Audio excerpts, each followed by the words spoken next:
Randa polun ekran edeyim. Nəsə sözünüz falan da olanda elə şeydir. Səs açın, yəni bildirin. Sual falan olanda soruşun.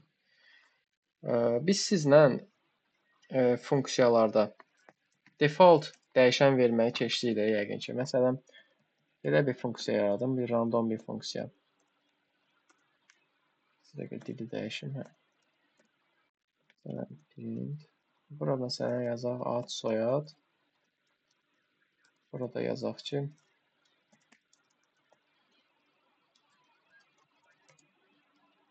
enter basanda özü f-string atmalıdır.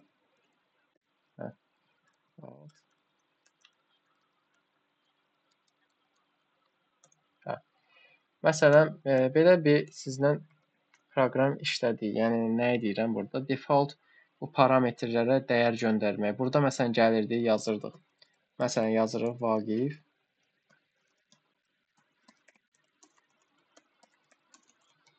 İki hərfini yaza bilmirəm, bitirir.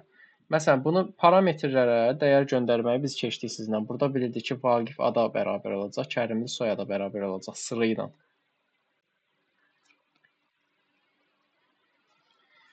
Burada bilirsiniz niyə, heç bir nəticə yoxdur. Burada bir səbəb ola bilər ki, siz əgər hər şeyi düz yazmışsınızsa, dərsin adına baxın, görün nəyi run edir. Yeni dərs 9-u run edir deyə, burada da heç bir aktiv proqram yoxdur. Bunu bir dənə X vurursam, yəni buna sağ düymə run edirsən, все.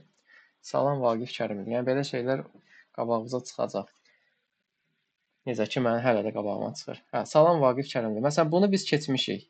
Burada parametrlərə ad göndərməyə keçmişik. Sonra fərqli cür necə biz bu parametrlərə dəyər verə bilirdik? Məsələn, buradan verə bilirdik də.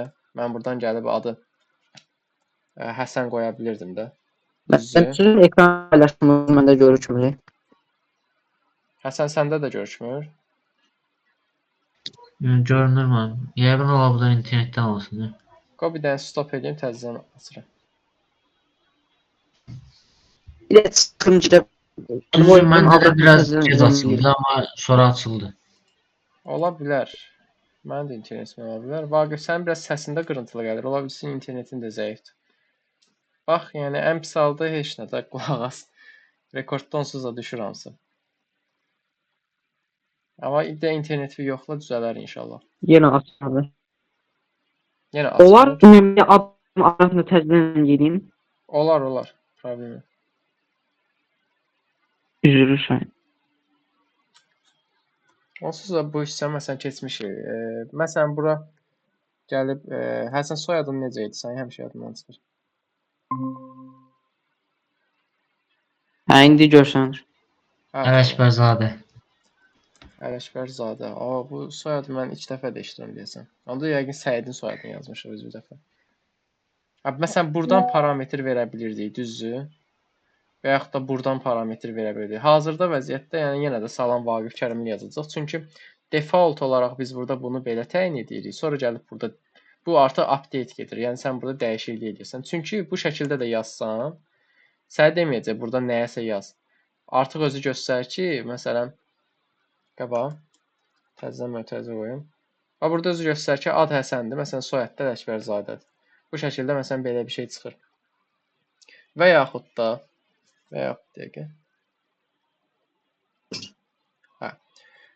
da məsələn gəlib buradan hər hansı birini dəyişə bilirdik.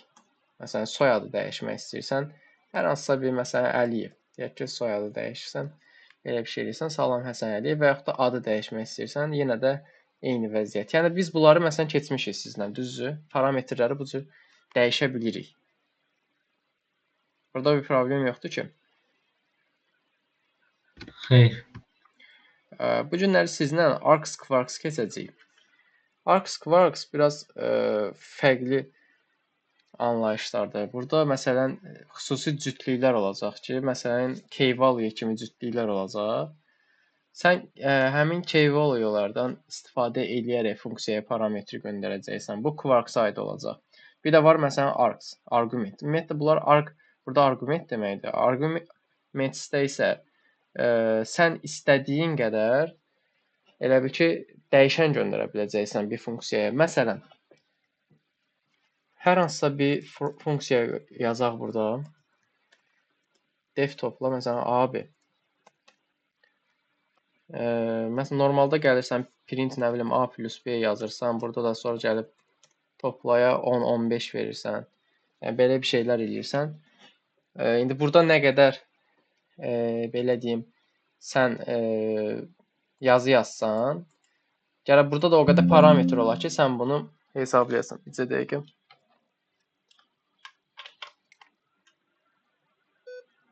Hə. İndi sən burada nə qədər dəyər versən, burada da o qədər parametr verməlisən ki, yəni sənin proqramın düzgün olsun və bunlar öz yerlərini tapıb o hesablamanı aparsın. Başa düşdünüz? Necə? Bir də var ki, sən burada istədiyin qədər ədəd verə bilərsən və yaxud da burada sən siyahıdan istifadə eləyərək necə deyim, şey eləyərsən, yəni siyahıdakı elementləri istifadə eləyərək sən orada əməliyyat aparasan. Məsələn, onu necə eləmək olar? Gəlin ona baxaq. Dəqiqə.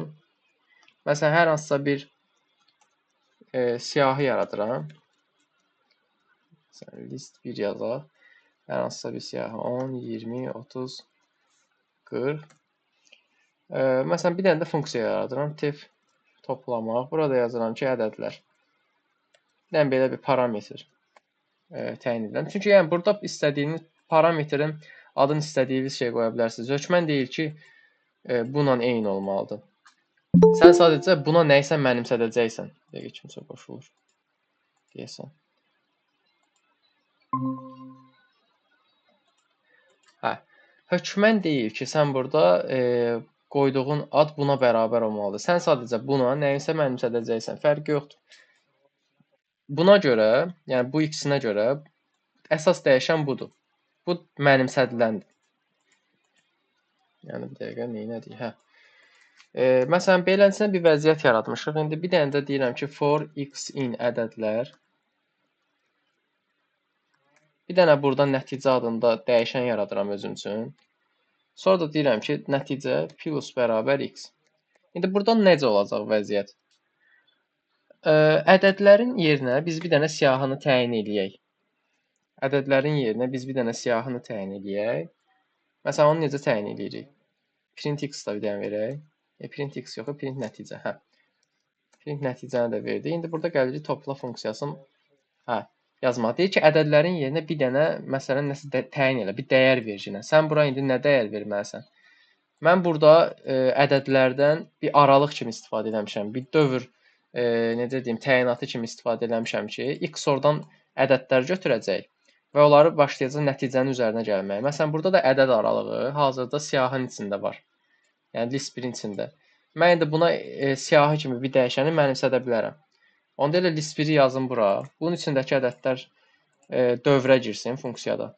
Çünki bu parametrdir. Bu dediyimiz kimi istədiyimiz tip ola bilər. Məsələn, burada mən bunu string eləmişəm. Burada list eləyirəm. Başqa bir məsələn nümunədə burada integer eləyirəm. İstədiyim tip eləyə bilirsən də, düzdür? Demək list eləyə bilərəm mən bunu. Siyahı eləyirəm, sonra və siyahıya müraciət edirəm. Siyahıdan ədədləri götürürəm. Yaratdığım hər hansısa bir dəyişənin üzərində həmin ədədləri toplayıram, sonra onu print eləyirəm. Funksiyanı da çağıranda mənə deyir ki, ədədlərin yerinə bir dəyər ver. Verəcəyin dəyər də bu şərtləri ödəsin deyə siyahı seçirəm. Və proqramı çalışdıram 100 eləyir. Gəlin məsələn bura bir 50 atım, 150 eləsin. 60 atım, 210 eləsin. Yəni siyahı tipindən funksiyada parametr kimi bu cür istifadə etmək olur. Bu aydındır. Bəli, aydın. Bəli. Hə. Bax burada biz bunu siyahı kimi istifadə elədik.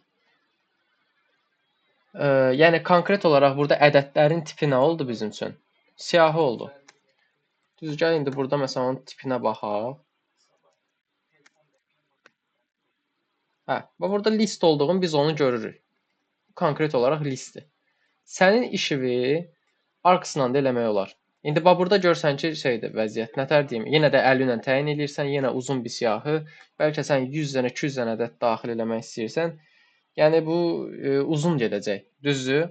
Sən işini biraz qısaldmaq istəyirsən. İstəyirsən ki, burada yox, mənə lazım olan yerdə. Burada mən ədədləri təyin edeyim. Bax onu arcsla eləmək olar. Bax eynisini yanaşı yazacağam. Diqqətlə fikir verin. Məsələn, bir dənə funksiya yaradaq. Elə adını da lap uyğundur. Def toplam qoyuram. Args necə yazılır? Args bir ulduz və args. Yəni bu arq arqument deməkdir. Bunu nəzərinizə saxlayın. Bu şəkildə yazdım. Bu şəkildə yazdım. Bir dənə dövrümüzü yazıram. For i in args. Bir dənə burada nəticə məsələn 1 adında bir dəyişən yaradaq. Sonra nəticə 1-in üzərinə i-ni gələk. Yəni bu i argsin içindən ədədləri götürəcək. Sonra həmin ədədləri nəticə 1 ilə toplayacaq. Ki axırda bizim üçün bir nəsə versin bu. Ən axırda da məsələn returnla lap yazaq bunu, nəticə 1. Ki bizə məsələn funksiyanın cavabı kimi bunu qaytarsın. Gəlin indi də print eləyək ki, bu funksiyanı çap eləyə bilək. Print toplam args. Mənə deyir ki, bura argsdır. İndi mən bura məsələn daxil edirəm ədədləri. 10, 20, istədiyim qədər ədəd daxil eləyə bilərəm. İstədiyim qədər burada ədəd daxil eləyə bilərəm. Daxil eləyəndə hansı proses baş verəcək onu görək. 10, 20, 30 toplayanda neçə edir? 60 üstünə 40, 100 edir. Yəni demək ki, mən bura nə ədəd daxil elədim? Bunu bir siyahı mı deyim, bir aralıq mı kimi götürdü. Sonra dövrlə həmin aralıqdakı ədədləri götürdü. Toplama işini apardı və nəticəni bizə yazdı. Burada gedən bir prosesi başa düşdük də, düzdür?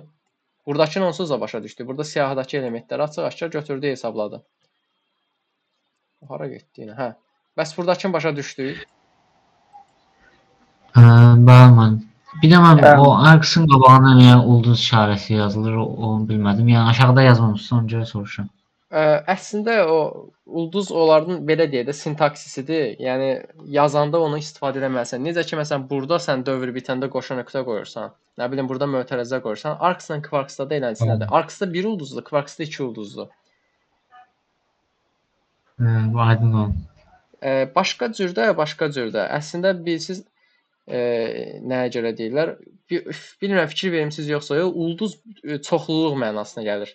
Yəni sən bütün hamısı mənasına gəlir. Məsələn belə bir şey də var.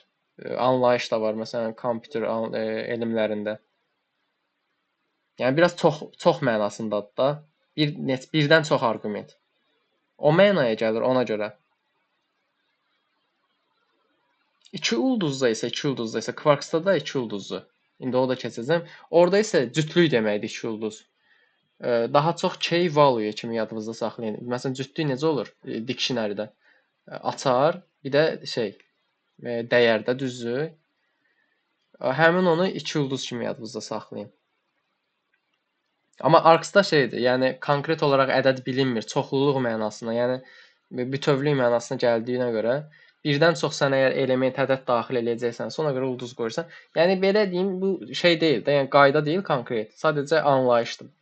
Yəni maraqlı sualdır. Mən də özüm o vaxtda məsələn belə bir şey olanda araşdırmışam ki, niyə ulduz qoyurlar? Sadəcə sintaksis olaraq istifadə edilməlidir.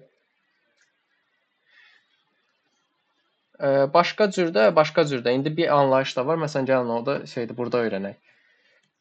Biraz terminoloji baxaq da. Məsələn, gəlin burada arksın tipinə baxaq. Sizcə arksın tipi nə olacaq? Yəni bunu səhv edə bilərsiniz. Sadəcə bir versiya deyin. Arks olar, elə arks çıxacaq. Arks tipi deyirsən? Ya da integer çıxa bilər. Səncə Vaqif, sən bir versiyan var. Məsələn, buradakı siyahı çıxdı, list çıxdı. Səncə bu da siyahı çıxacaq, yoxsa başqa bir tip çıxacaq? List şəklində çıxacaq. List şəklində çıxmayacaq. Burada tuple şəklində çıxacaq. Bir ulduz. Bax o Həsənin verdiyi sual var. Bax mən indi elə onu belə əsl terminoloji cavabını deyim. Ulduz qoyursansa avtomatik bir tuple yaradır. Ulduzun mənası bax odur.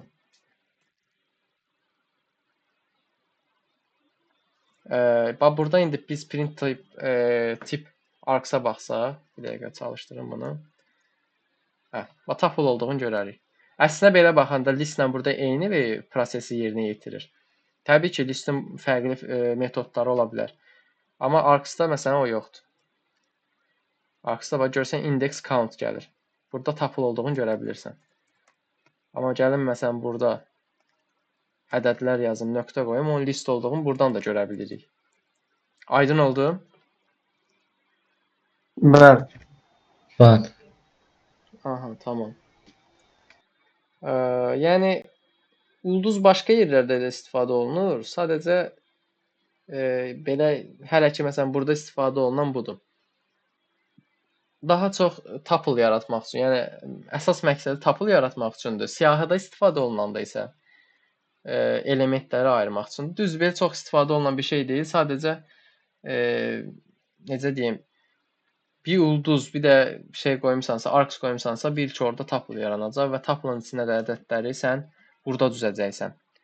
Və bu arksın fərqidir. Gələk bura 50-ni də ataq, 150 olduğunu bu şəkildə görəcəyik.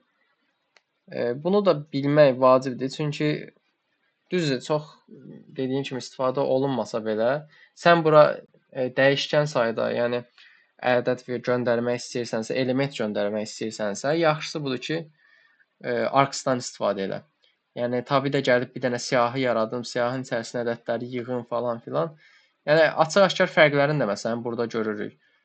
Oxşar olsa da məsələn metod fərqi var ən azından. Ki sən arks üzərində çox dəyişiklik eləyə bilmirsən, amma ədədlər üzərində nə bilim append var, remove var, pop var və s. update eləyə bilirsən. Bu da belə. Elə çətin dərs deyil, sadəcə bunu da yadınızda saxlasanız yaxşı olar. Yəni deməsək olmaz bunu da. Çünki qabağınıza çıxacaq. Bir də var məsələn Quarks.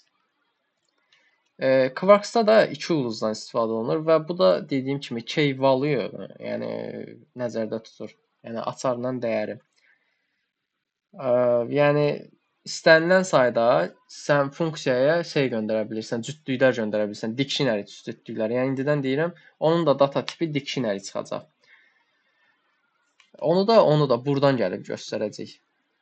Məsələn, burada ad keydir, Həsən value-dir, soyad keydir, Ələkbərzadə value-dir. Məsələn, bu cür cütlükləri istədiyimiz sayda necə göndərə bilərik? Quarks vasitəsilə məsələn göndərə bilərik. Bu da belə.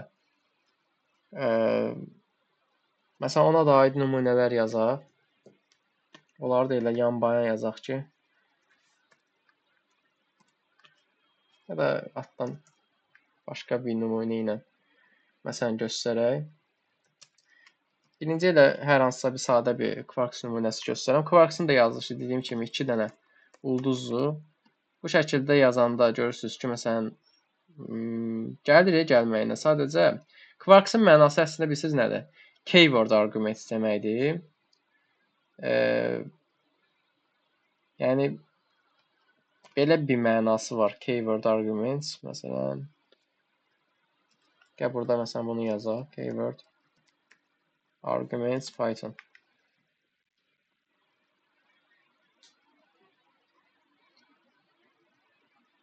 Yəni də bizim bu yazdığımızı göstərir. Keylər və value'lar. Bu keyword arguments Quarks'ın açılış formasıdır. Sən bura gəlib 2 ulduz qoyanda, sən bunu dictionary edirsən, key value şəklində salırsan. Yəni 2 ulduz qoymağın onu yaxşıdır ki, istədiyin sayda sən bu funksiyada key value'lar yaradıb onlara dediyim kimi dəyərlər verə bilirsən. Məsələn, for ad olsun. Bir də məsələn nə olsun? Deyək ki, yaş olsun. Adla yaş. In Quarks. Burada məsələn yazmağa da ehtiyac yoxdur. Quarks elə bil ki, sən bir dənə dəyişən adı kimi düşün. Sadəcə 2 ulduz qoymusan ki, qabağına bu dəyişənin dictionary tipi olacaq. Necə ki, sən dəyişən yaradanda onun tipin işarəsinə görə müəyyənləşdirirsən. Bunu da elə bir, yəni yadınızda saxlayın. Items yazırıq. Biz həmişə dictionary dövrünə bu cür müraciət edirik. Print də edirik. Məsələn, ad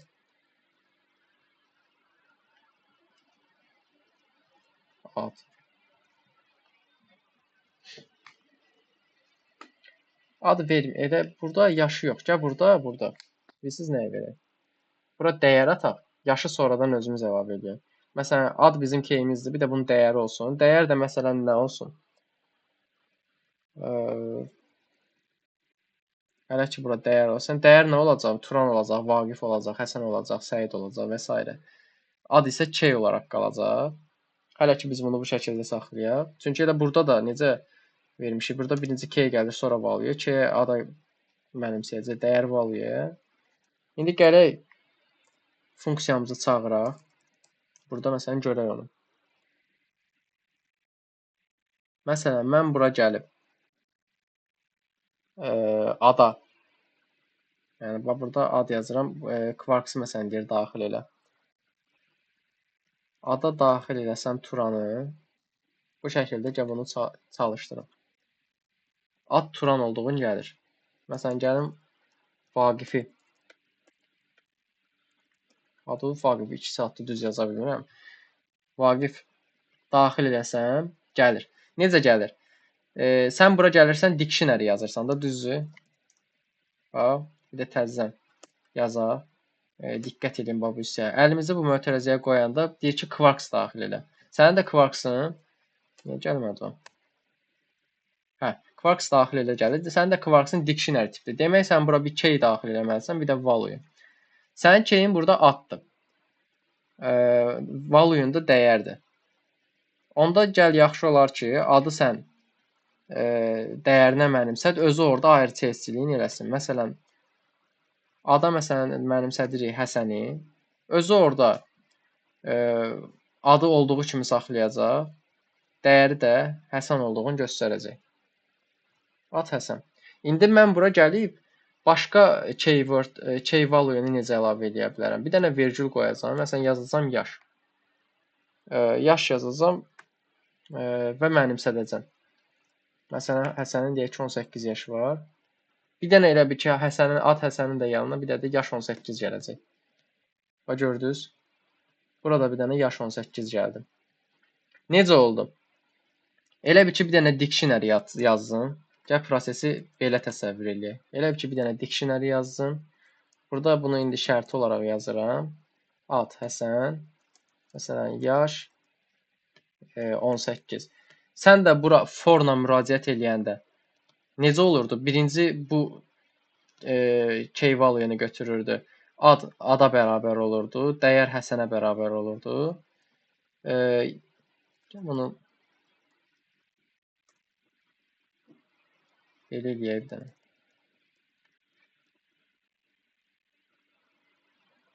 Hə, bu bir dəqiqə.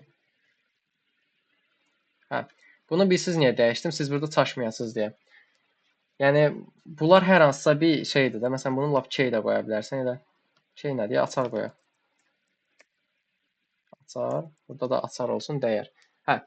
Sən bura elə bir ki, açarla dəyəri yazırsan, bunlar sənin dəyişənlərin olur. Sadəcə sən o dəyişənlərə sonradan belə bir şey daxil edirsən. Hə, indi biz burada qalmışdıq. Elə bir ki, beləsinə bir dənə dictionary-in var. Sən buna dövrünə müraciət eləmək istəyirsən. Sən buna dövrünə müraciət edəndə necə olurdu? Birinci məsələn bu sətri götürürdü. Itemlara məsələn necə baxırdıq? Yazırdı quarks.items print edəndə bunların hər birinin ayrı-ayrı tapıllarda verirdi də bizə, düzdür? Yəni aydın nə olur bunlar sizə? Bir səssiz gəlmir. Birdən yenə səssiz bağlanar. Aydın. Aydın mənim.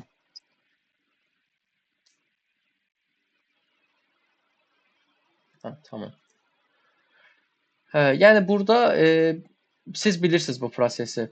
Dövr olanda, məsələn, birinci dəyişən buna bərabər olur, ikinci dəyişən buna bərabər olur, sonra ikinci dövrün növbəti mərhələsində gəlir, yenə birinci dəyişən yaşa bərabər olur, ikinci dəyişən buna bərabər olur. Burada adları ona görə dəyişdim.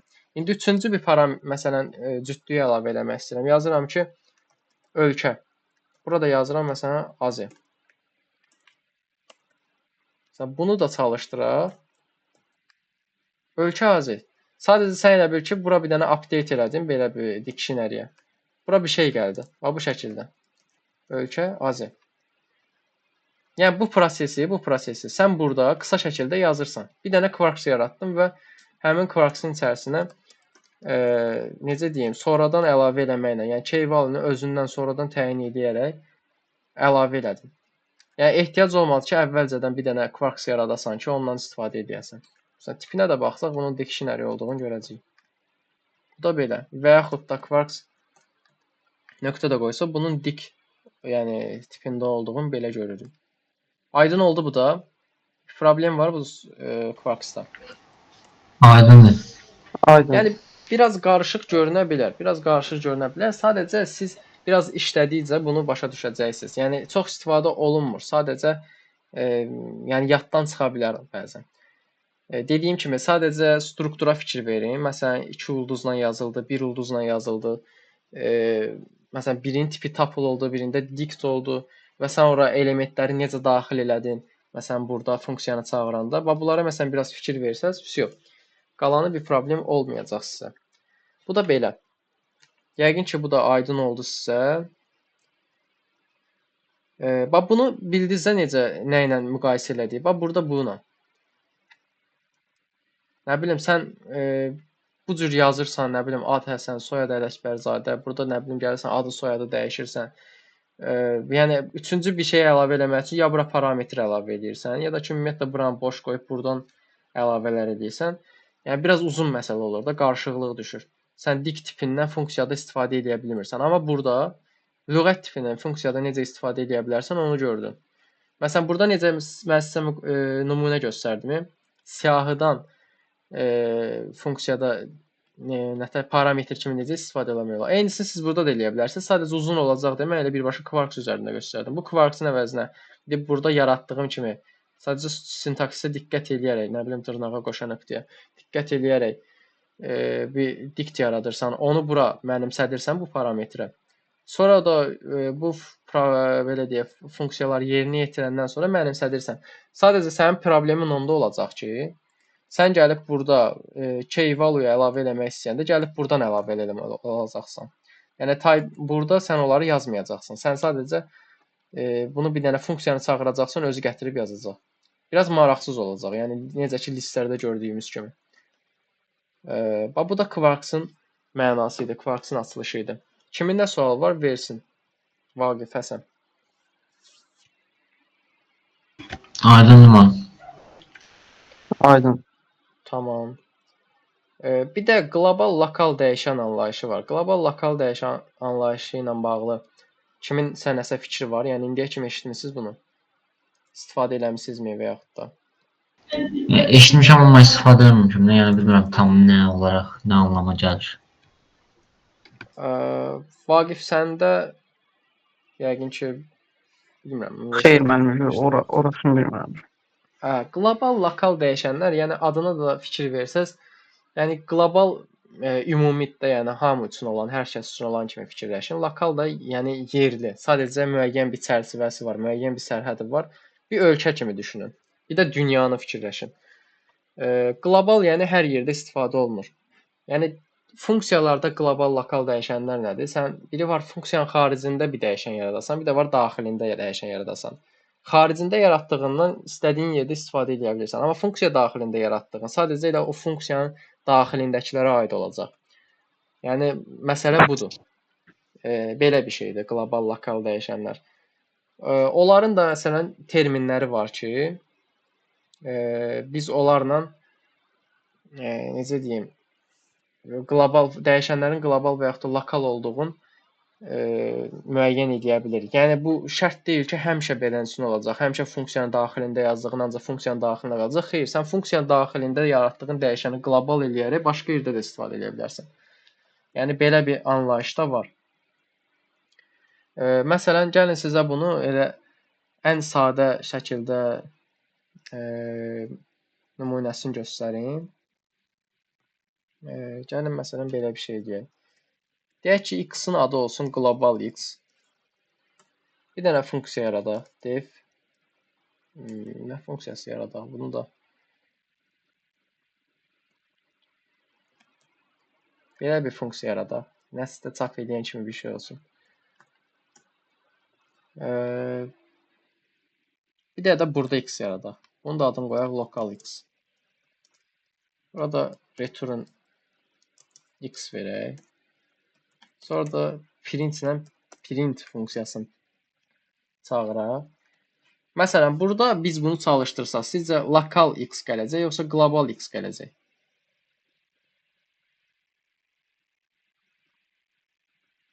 Yəni bu x bu olacaq, yoxsa bu olacaq sizcə? Və yaxud da Mən burada print x eləsəm. Burada hansının Funksiya cavabı hansı olacaq? daxilində x olmalı. Lokal x. Sən bunun cavabını deyirsən ki, lokal x olacaq. Bəs bunun cavabı sizcə nə olar? Onlar məncə qlobal. Global x. Gəlin yoxlayalım. Bax gördüyünüz kimi global x, lokal x. Nəyə görə? Sən burada print x eləsən. Ümumiyyətlə biz bilirik ki, funksiyanı çağırmadıqca funksiya işləmir. Və burada da funksiya çağırmadığına görə, yəni çağırmadığımıza görə bunu hələ ki görmür. Print x eləyirik və global x-i bizim üçün çap eləyir. Ondan sonra biz funksiyanı çağırırıq və onun daxilində beləsinə bir şey, bir vəziyyət yola düşür. Gəl buradan məsələn print x eləyək. Yenə global x olacaq təbii ki. Yəni burada bir dəyişiklik olmayacaq. Səbəb nədir? Çünki lokal x-dir. Yəni bunun adından gördüyün kimi sən bunu ancaq funksiyanın daxilində istifadə edə bilərsən. Sən ancaq bunu burada print edə bilərsən ki, necə deyim, bu lokal x-i görəsən. Və burada sən 2 dənə lokal x görsən ki, yazıldı. Global x-dan lokalda istifadə edə bilərsənmi? Edə bilərsən. Onu da eləyə bilərik. Sadəcə mən burada hələ ilk öncə onu göstərmək istəyirəm ki, bu lokal x kənarda istifadə olunmur, amma global x-i hər yerdə istifadə edə bilərik. Məsələn, hər yerdə necə istifadə edə bilərik? Bunu məsələn təyin eləməyək. Gəl bunu bir dənə kilidi alaq. Bir dənə belə bir şey çalışdıraq. Hamısının global x olduğunu görəcəyik. Burada neynədir? Print elədi x-i, sonra funksiyanın qiyməti olaraq həmin elə x-i qaytardı. Sonra mən burada print x elədim, bu çap olundu. Print funksiyasını çağırdı. Adları da qarışıq qoymuşam, heç fikir vermədim. Yenə bu funksiya işə düşəndə həmin x çağırıldı, global x. Növbəti dəfədəki bu heç daxilində global x-imizdir. Bunu başa düşdük. Yəni buradakı funksiyanın daxilində də istifadə edə bildik. Global x yəni bu işə yaradı. Aydındır. Aha, gəlin indi bunu sizlə belə eləyək. Gəlin indi bunu sizlə belə eləyək. Başqa bir nümunə məsələn göstərək, biraz daha anlaşıqlı olsun. Bunları da məsələn qarışdırmayın. Məsələn, belə bir dəyişən yaradıram name adında. Adını qoyaq global str qoyaq. Def salamlı adında bir dənə funksiya yaradaq. Burada da bir dənə name adında dəyişən yaradıram. Bunun da adını qoyuram məsələn Turan dəyərin. Bunun da daxilində bir dənə funksiya yaradıram. Def hello adında. Salamlama qoyaq onda bunu. Def hello adında bir dənə funksiya yaradıram. Burada da bir dənə name adında bir şey yaradıram və burada name'i qoyuram Vaqif. Print salam virgül və yaxud da plus məsələn adı yox name. Bunu yazaq və bu funksiyanın daxilində bu funksiyanı çağıraq, çöldə də bu funksiyanı çağıraq. İndi gəlin buranı biraz analiz edək. Birinci bu funksiyanı çağırırıq. Bu funksiyanı çağırdıq. Name Turan adında bir dəyişən istifadə edildi. Def hello'nun tərkibində name'i Vaqif elədik. Yəni bu Turan idisə, məsələn burada gəl bu print name eləyək ki, görək. Bax. Burada print name eləyirəm. Görürsüz, burada qırmızı xəta verir. Bu bunun lokalıdır. Sən bunu artıq bunun üçün yazırsan. Nəsə qoy bu şəkildə qalsın. Bax bir dənə. Bax görsən burada unbound local error. Bu xətanı da indi gördük. Unbound local error verir. Yəni yerli olmayan bir dəyişəndən istifadə edirsən. Gəl indi bunu yaxşı ataq offsite-a. Bu bizim başımızı qarışdıracaq çünki. Name Turandır. Burada name Vaqif vermişik. Yəni açıq-aşkar bilirik ki, buradakı name Vaqif olacaq. Yəni burada salam Vaqif hello funksiyasını çağıranda işə düşəcək. Salam Vaqif. Okay. İndi mən buradan istəyirəm name vaqifi şərh sətrini alım. İndi sizcə nəticə nə olacaq? Qlobal STR olacaq, yoxsa salam? Global STR. Çünki biz orada salamlamağı çağırmamışıq. Necə? Bir dəqiqə. Nəticə məncə global STR olacaq. Çünki orada salamlama funksiyasını çağırmamışıq ona görə. Burada bir məsələ var. İndi gəl o izah eləyəcəm. Əslində sən düz fikirləşirsən, sadəcə deyəcəm niyə görə elədim. Burada biz bunu salamlama funksiyasını yazdıq. Name turanı burada daxil elədik. Bu name turan salamlamaq üçün yerlidir. Əslində bunun üçün lokaldır. Sadəcə buna görə qlobal sayılır. Niyə görə? Çünki bunun daxilində deyil. Bu birinci səbəb. İkinci səbəb odur ki, bir vəziyyətdə var ki, bu hissə bu funksiyanın öz daxilindədir. Yəni bunun gövdəsindədir. Burada belə bir vəziyyət də var ki, yəni bunlar da ən azından bir-birindən bir asılılıq yaradır. İndi burada mən name yazmışam. Təbii ki, burada 2 dənə name dəyişəni var. Bu birinci buranı görürdü. Öz lokalını görürdü. Ona görə salam vaqifi yazırdı. İndi bunu görmür, bundan xaricə çıxır.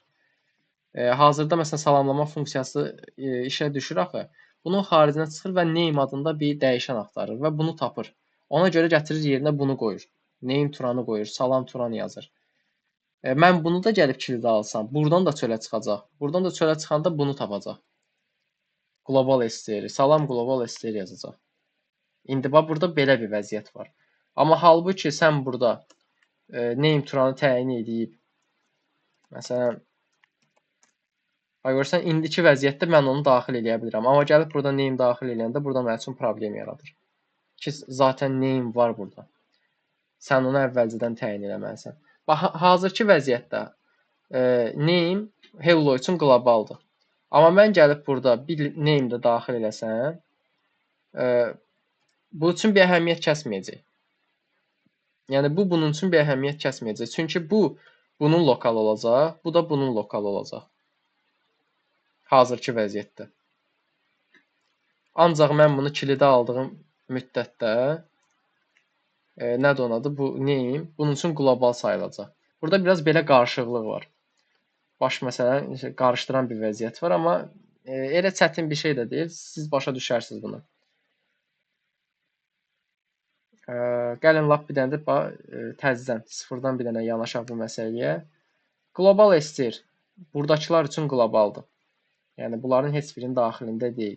Name turan salamlamaq üçün lokaldır. Yəni mən bunu kənarda gəlib print name eləsəm, bilir ki, global STR çap olunacaq. Bax burada gördüyümüz kimi. Burada da gəlib, burada name vaqif yoxdur artıq. Name turan bunun üçün lokal olduğu halda bunlar üçün qlobaldır. Bunlar üçün qlobaldır. Mən bunu da kilitləsəm, bu başqa bir qlobalı axtaracaq. Artıq bunun üçün qlobal budur. Hər yerdə global STR yazacaq. Bax belə. Sadəcə vəziyyət o idi ki, məsələn, mən burada bunu da saxlayayım, bura bir dənə print name eləsəm, yenə xəta verəcək mənim üçün. Başa düşürsünüz? Yəni, bu xaricdən bunu götürə bilmirəm. Deyir ki, sən əvvəl lokal bir dənə name dəyişənin sonradan daxil eləmisənsən zaten. Bunu sən istifadə edə bilmərsən. Çünki əgər mən burada da bir dənə name təyin edirəmsə, ancaq onu istifadə edə bilərəm. Ondan əvvəl, yəni bu çöldəki name-i çağırmaq istəyirəmsə, alınmaz o iş. Yəni problem yaranar. Burada vəziyyət biraz belə qarışıqdır.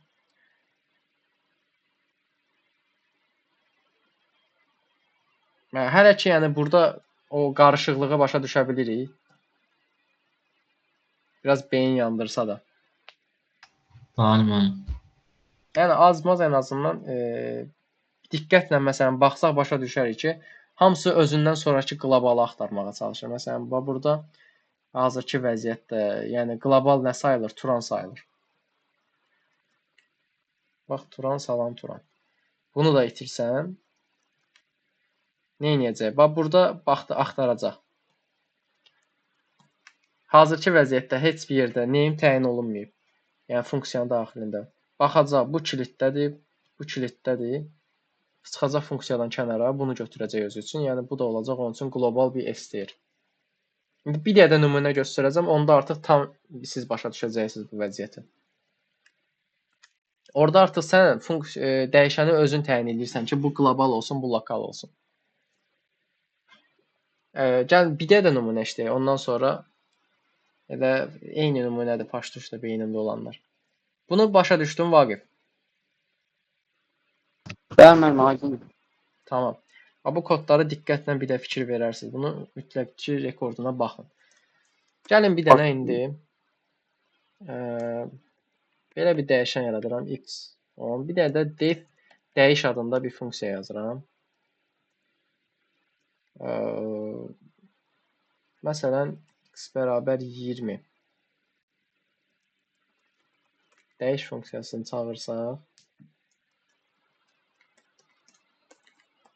print x eləsək, hazırki vəziyyətdə print x eləyəndə, yəni biz açıq-aşkar bilirik ki, onu bizim üçün çıxaracaq. Yəni burada biz 20-yə aid bir vəziyyət eləməmişik. Bax bunu return x-də eləsək, yəni 10 olduğu kimi qalır. Yəni heç bir fərq yoxdur. Yəni maksimum gələ mən burada print edeyim bunu. Onunla da bir şey dəyişmir. Sən zaten bizə maraqlı olan x-dır. Bu yəni bir şey dəyişmir ki, və burada 20-ni versin. Bizə maraqlı olan odur ki, mən məsələn x çap eləmək istəyirəm. İstəyirəm ki, yəni bu x çap olunsun və yaxud da bu x çap olunsun. Sən onlara məsələn əsas fikir ver. Mən indi istəyirəm ki, print eləyəndə 20 yazsın. Məsələn 10 yazmasın. Bu onu dəyişək. Necə dəyişə bilərik? Gəlirik bura belə bir şey yazırıq. Global x. Global x. Bu yazını yəqin ki görmüşük indiyə kimi. Ən azından qabağımıza çıxa bilər. Global x yazırıq. Bax burada global x yazanda görürsən ki buna müraciət edirik. Global x odur ki, bu x-i götürəcək, gətirəcək funksiyanın daxilinə. Mən artıq burada print x eləyəndə mən üçün bir xəta verməyəcək buradakı kimi, neyindəki kimi. Mən artıq burada 10 nəticəsini görəcəm. Növbəti addımda 20 nəticəsini görəcəm. Bura nə oldu? Yaddaş doldu Acer'da. Buradakı addımda 20 nəticəsini görəcəm. Və funksiyanın tərkibində də x 20-yə çevrildiyinə görə, qlobal x-a, yəni bu çöldəki x 20-yə çevrildiyinə görə, nəticə də məndə 20 gəlib göstərəcək. Bir dəqiqə. Dəyiş funksiyasını çağırmamışam bir dəqiqə.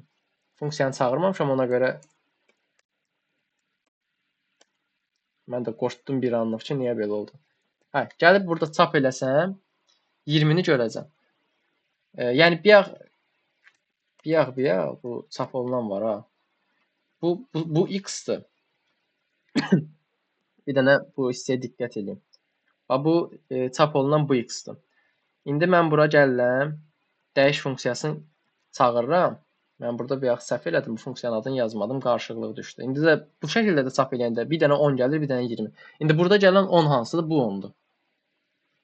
Bir dənə bunu kilitləyim, bir dənə 20 gəlsin sizə.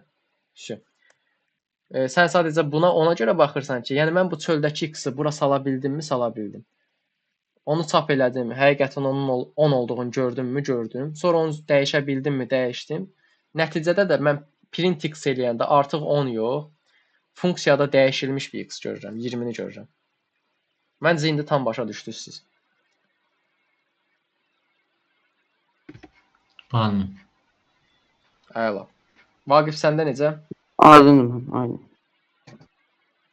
Yəni bu dediyim kimi qlobal belə deyək funksiyası ilə sən x-i götürdün, lokal bir yerdə, yəni funksiyanın daxilində istifadə elədin və onun üzərində dəyişikliklər apardın. Hansı ki, sonra da sən onu çap eləyəndə artıq funksiyaya təsiri varsa, o da nəzərə alacaq. Yəni sən burada x-i nətər deyim, götürmüsən, toplamısan, çıxmısansa, onların hamısını nəzərə alacaq. Axırda da print eləyəndə bu vəziyyəti yox, funksiyada dəyişilmiş vəziyyəti götürüb hesablayacaq. Bu da belə.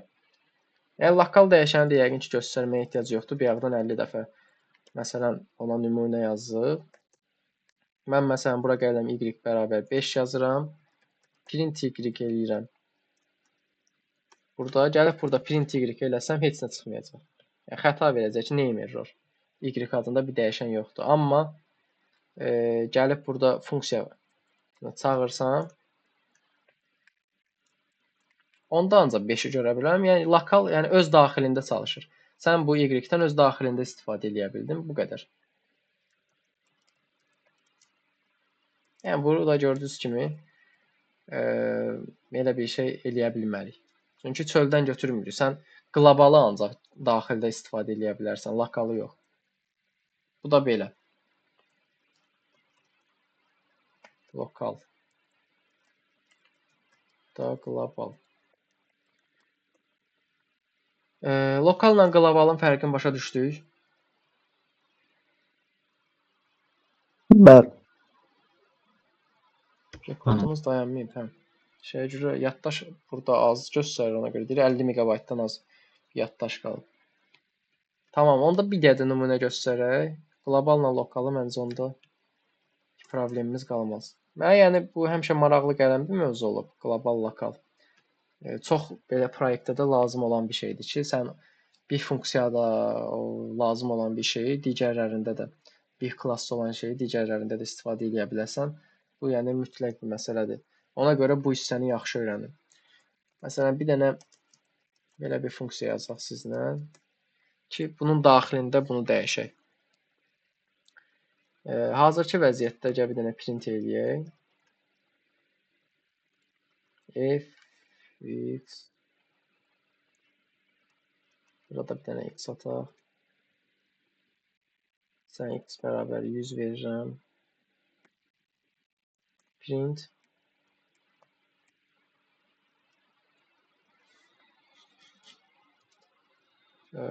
x dəyişdi. Belə oldu.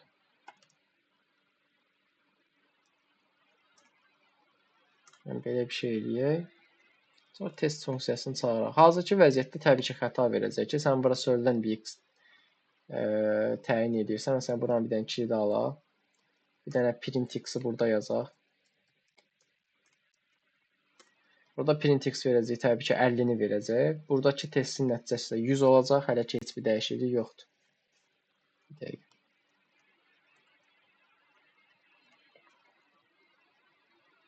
PyTest nədir? Yəni, bu çaşıb deyəsən. Adını elə qoymuşuq deyə. Run PyTest. Yo. Üzüm deyə adını dəyişək.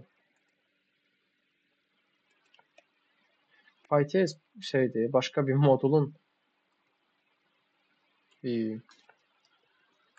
mən deyirəm bu funksiyanın rəngi niyə belə oldu?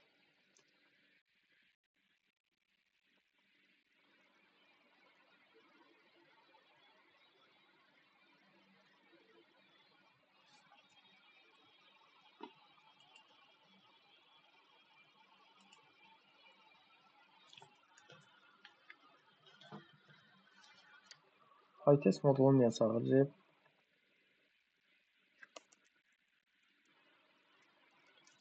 Funksiyanın adını sıfırdan başqa bir şey qoyuram, yaxşı.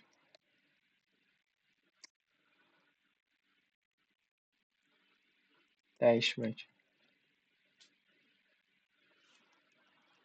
Hə. Gələsə belə bir şey qoyaq, problem yaşamayaq. Hə. Print x elədik, burada 50-ni göstərir. Deyir ki, x dəyişdi, belə oldu, 100 oldu. Təbii ki, burada heç nə dəyişiklik olmuyor.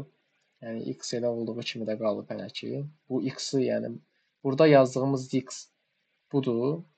Burada print elədiyimiz x budur. Bunu da görürsünüz ki, yazanda bir problem olur. Bu problemin qarşısını almaq üçün qlobal x-i funksiya daxilinə çağırmalıyıq. Qlobal x-i funksiya daxilinə çağırdıq. Mən artıq burada print eləyəndə nəticə olaraq bura bir dənə 50 gələcək. Sonra mən x-i 100 eləyirəm. Bura bir dənə 1005 eləyim. Məsələn, burada da görəcəyik ki, fx, yəni bu x dəyişdi, 1005 oldu. Burada da print x eləyəndə artıq birinci 50-ni görəcəyik. Funksiyadan sonra print eləyəndə 1005-i görəcəyik. Bax, indi diqqətlə baxın. Birinci 50-ni gördük. Sonra funksiyanı çalışdırdıq. Printin bir dəfə burada çap elədi 50. Sonra x50. Sonra x dəyişdi, belə oldu 1005. Sonra da print eləyəndə x-i artıq dəyişikliklərə məruz qalmış bu x çap olunacaq. Yəni 1005 çap olunacaq. Aydındır? Aydın. Bir sual var ümumiyyətlə bu indiyə kimi keçdiklərimizdən. Global, lokal, nə bilim, arcs, quarks. Aydın gördüm. Aydındırsa onda bugünlük bunlar olsun. Biraz gördüyünüz ki, elə çox şey yoxdur. Yəni nümunə işləmədik. Sadəcə az da olsa biraz qarışıqlığı vardı. Biraz onlarda diqqətli olun. Heç nə. Qalanları yoluna düşər. Bu günləri kollekvum vardı. Ona görə mən dünənləri şeydə çatdırıb keçə bilmədim dərsim. Yəni kollekvum verdim dedim. Onsuz bu həftə biraz da qalsaydı gecikəcəkdi dərslər. 4-cü gündə açıq kollekvum var. Hətta 2 dənə kollekvum var. İndi inşallah əgər 4-cü gün bir dənə var, 5-ci gündə bir dənə var, belə bir vəziyyətdir. Nəsə inşallah həlliləyərik, çatdırarıq. Bir dənə bu həftədir, yəni yola verək. Gələn həftədə 1-2 dənə olacaq, vəsiyon. Ondan sonra rahat işlərimizi görə biləcəyik. Biraz universitetdə Vaqif bilir bizim sistemi, sənət də biz oxumalıdır, səhvləmirəmsə. Çox sıxırlar, biraz problemlər yaradırlar. Ona görə. Belə. Kimin sənəsə sualı var? Məndən sağ Oldu. İnşallah mən bunu rekord